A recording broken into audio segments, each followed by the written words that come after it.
بسم الله الرحمن الرحيم. الرحمن علم القرآن، خلق الإنسان علمه البيان. الشمس والقمر بحسبان، والنجم والشجر يسجدان. والسماء رفعها ووضع الميزان، ألا تطغوا في الميزان وأقيموا الوزن بالقسط ولا تخسروا الميزان. والأرض وضعها للأنام، فيها فاكهة والنخل ذات الأكمام، والحب ذو العصف والريحان. فبأي آلاء ربكما تكذبان؟ خلق الإنسان من صلصال كالفخار، وخلق الجان من مارج من نار. فبأي آلاء ربكما تكذبان؟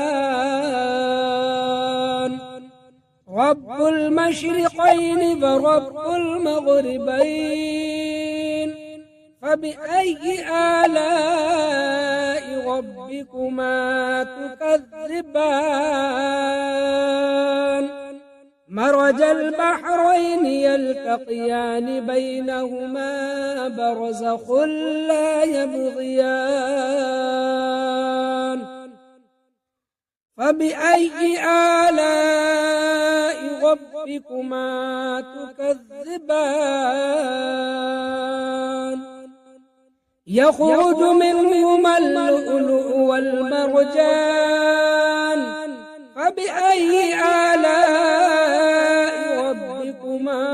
تكذبان؟ وله الجوار المنشآت في البحر كالأعلام، فبأي آلاء ربكما تكذبان؟ كل من عليها فان، ويبقى وجه ربك ذو الجلال والإكرام. فبأي آلاء ربكما تكذبان؟ يسأله من في السماوات والأرض، كل يوم هو في شأن. فبأي آلاء ربكما تكذبان؟ سنفرغ لكم أيها الثقلان، فبأي آلاء ربكما تكذبان؟ يا معشر الجن والإنس إن استطعتم أن تنفذوا من أقطار السماوات والأرض، فانفذوا لا تنفذون إلا بسلطان. فبأي آلاء ربكما تكذبان؟ يرسل عليكما شواظ من نار ونحاس فلا تنتصران. فبأي آلاء ربكما تكذبان؟ فإذا انشقت السماء فكانت وردة كالدهان. فبأي آلاء ربكما تكذبان؟ فيومئذ لا يسأل عن ذنبه إنس ولا جان فبأي آلاء ربكما تكذبان يعرف المجرمون بسيماهم فيؤخذ بالنواصي والأقدام فبأي آلاء ربكما تكذبان هذه جهنم التي يكذب بها المجرمون يطوفون بينها وبين حميم آن فبأي آلاء ربكما تكذبان ولمن خاف مقام ربه جنتان فبأي آلاء ربكما تكذبان ذواتا أفنان فبأي آلاء ربكما تكذبان فيهما عينان تجريان فبأي آلاء ربكما تكذبان فيهما من كل فاكهة زوجان فبأي آلاء ربكما تكذبان متكئين على فرش بطائنها من استبرق وجنى الجنتين دان فبأي آلاء ربكما تكذبان فيهن قاصرات الطرف لم يطمثهن إنس قبلهم ولا جان فبأي آلاء ربكما تكذبان كأنهن الياقوت والمرجان فبأي آلاء ربكما تكذبان هل جزاء الإحسان إلا الإحسان فبأي آلاء ربكما تكذبان ومن دونهما جنتان فبأي آلاء ربكما تكذبان مدغامتان فبأي آلاء ربكما تكذبان فيهما عينان ضاختان فبأي آلاء ربكما تكذبان فيهما فاكهة ونخل ورمان فبأي آلاء ربكما تكذبان فيهن خيرات حسان فبأي آلاء ربكما تكذبان حور مقصورات في الخيام فبأي آلاء ربكما تكذبان لم يطمثهن إنس قبلهم ولا جان فبأي آلاء ربكما تكذبان متكئين على رفرف خضر وعبقري حسان فبأي آلاء ربكما تكذبان تبارك اسم ربك ذي الجلال والإكرام أعوذ بالله من الشيطان الرجيم بسم الله الرحمن الرحيم ياسين والقرآن الحكيم إنك لمن المرسلين على صراط مستقيم تنزيل العزيز الرحيم لتنذر قوما ما أنذر آباؤهم فهم غافلون لقد حق القول على أكثرهم فهم لا يؤمنون إنا جعلنا في أعناقهم أغلالا فهي إلى الأذقان فهم مقمحون وجعلنا من بين أيديهم سدا ومن خلفهم سدا فأغشيناهم فهم لا يبصرون وسواء عليهم أأنذرتهم أم لم تنذرهم لا يؤمنون إنما تنذر من اتبع الذكر فخشي الرحمن بالغيب فبشره بمغفرة وأجر كريم إنا نحن نحيي الموتى ونكتب ما قدموا وآثارهم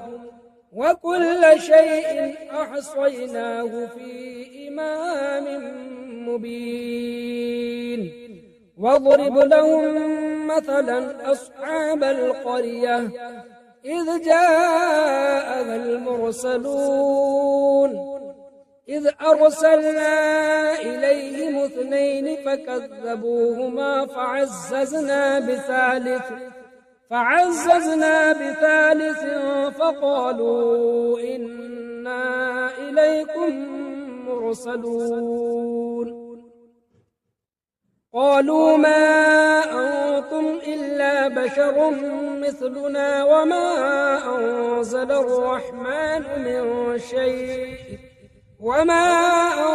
الرحمن من شيء إن أنتم إلا تكذبون قالوا ربنا يعلم إنا إليكم لمرسلون وما علينا إلا البلاغ المبين قالوا إنا تطيرنا بكم لئن لم تنتهوا لنرجمنكم وليمسنكم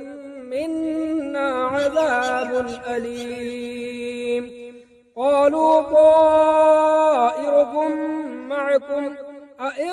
ذكرتم بل أنتم قوم مسرفون وجاء من أقصى المدينة رجل يسعى قال يا قوم اتبعوا المرسلين اتبعوا من لا يسألكم أجرا وهم مهتدون وما لي لا أعبد الذي فطرني وإليه ترجعون أأتخذ من دونه آلهة إن يردني الرحمن بضر لا تغن عني شفاعتهم شيئا ولا ينقذون إني إذا لفي ضلال مبين إني آمنت بربكم فاسمعون قيل ادخل الجنة قال يا ليت قومي يعلمون بما غفر لي ربي وجعلني من المكرمين وما أنزلنا على قومه من بعده من جند من السماء وما كنا منزلين إن كانت إلا صيحة واحدة فإذا هم خامدون يا حسرة على العباد ما يأتيهم من رسول إلا كانوا به يستهزئون ألم يروا كم أهلكنا قبلهم من القرون أنهم إليهم لا يرجعون وإن كل لما جميع لدينا محضرون وآية لهم الأرض الميتة أحييناها فأخرجنا منها حبا فمنه يأكلون وجعلنا فيها جنات من نخيل وأعناب وفجرنا فيها من العيون ليأكلوا من ثمره وما عملته أيديهم أفلا يشكرون سبحان الذي خلق الأزواج كلها مما تنبت الأرض ومن أنفسهم ومما لا يعلمون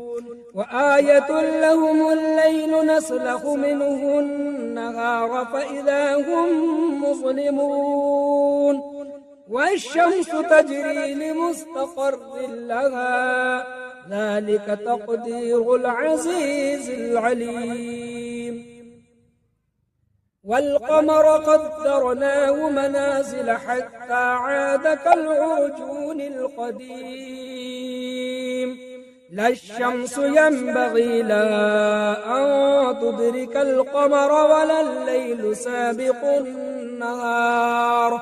وكل في فلك يسبحون وآية لهم أنا حملنا ذريتهم في الفلك المشحون وخلقنا لهم من مثله ما يركبون وإن نشأ نغرقهم فلا صريخ لهم ولا هم ينقذون إلا رحمة منا ومتاعا إلى حين وإذا قيل لهم اتقوا ما بين أيديكم وما خلفكم لعلكم ترحمون وما تأتيهم من آية من آيات ربهم إلا كانوا عنها معرضين وإذا قيل لهم أنفقوا مما رزقكم الله قال الذين كفروا للذين آمنوا أنطعم من لو يشاء الله أطعمه إن أنتم إلا في ضلال مبين ويقولون متى هذا الوعد إن كنتم صادقين ما ينظرون إلا صيحة واحدة تأخذهم وهم يخصمون فلا يستطيعون توصية ولا إلى أهلهم يرجعون ونفخ في الصور فإذا هم من الأجداث إلى ربهم ينسلون قالوا يا ويلنا من بعثنا من مرقدنا هذا ما وعد الرحمن وصدق المرسلون إن كانت إلا صيحة واحدة فإذا هم جميع لدينا محضرون فاليوم لا تظلم نفس شيئا ولا تجزون إلا ما كنتم تعملون إن أصحاب الجنة اليوم في شغل فاكهون هم وأزواجهم في ظلال على الأرائك متكئون لهم فيها فاكهة ولهم ما يدعون سلام قولا من رب رحيم وامتازوا اليوم أيها المجرمون ألم أعهد إليكم يا بني آدم ألا تعبدوا الشيطان إنه لكم عدو مبين وأن اعبدوني هذا صراط مستقيم ولقد أضل منكم جبلا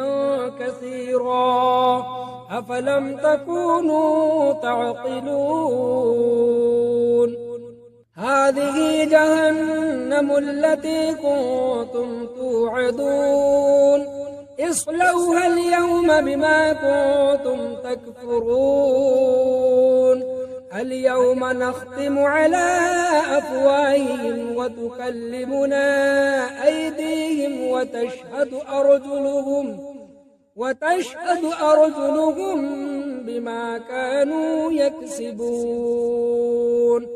ولو نشاء لطمسنا على أعينهم فاستبقوا الصراط فأنى يبصرون ولو نشاء لمسخناهم على مكانتهم فما استطاعوا مضيا ولا يرجعون ومن نعمره ننكس في الخلق أفلا يعقلون وما علمناه الشعر وما ينبغي له إن هو إلا ذكر وقرآن مبين لينذر من كان حيا ويحق القول على الكافرين أولم يروا أنا خلقنا لهم مما عملت أيدينا أنعاما فهم لها مالكون وذللناها لهم فمنها ركوبهم ومنها يأكلون ولهم فيها منافع ومشارب أفلا يشكرون واتخذوا من دون الله آلهة لعلهم ينصرون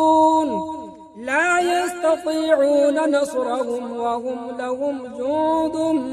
محضرون فلا يحزنك قولهم إنا نعلم ما يسرون وما يعلنون أولم ير الإنسان أنا خلقناه من نطفة فإذا هو خصيم مبين وضرب لنا مثلا ونسي خلقه قال من يحيي العظام وهي رميم قل يحييها الذي أنشأها أول مرة وهو بكل خلق عليم الذي جعل لكم من الشجر الأخضر نارا فإذا أنتم منه توقدون أوليس الذي خلق السماوات والأرض بقادر على أن يخلق مثلهم بلى وهو الخلاق العليم إنما أمره إذا أراد شيئا إذا أراد شيئا أن يقول له كن فيكون فسبحان الذي بيده ملكوت كل شيء وإليه ترجعون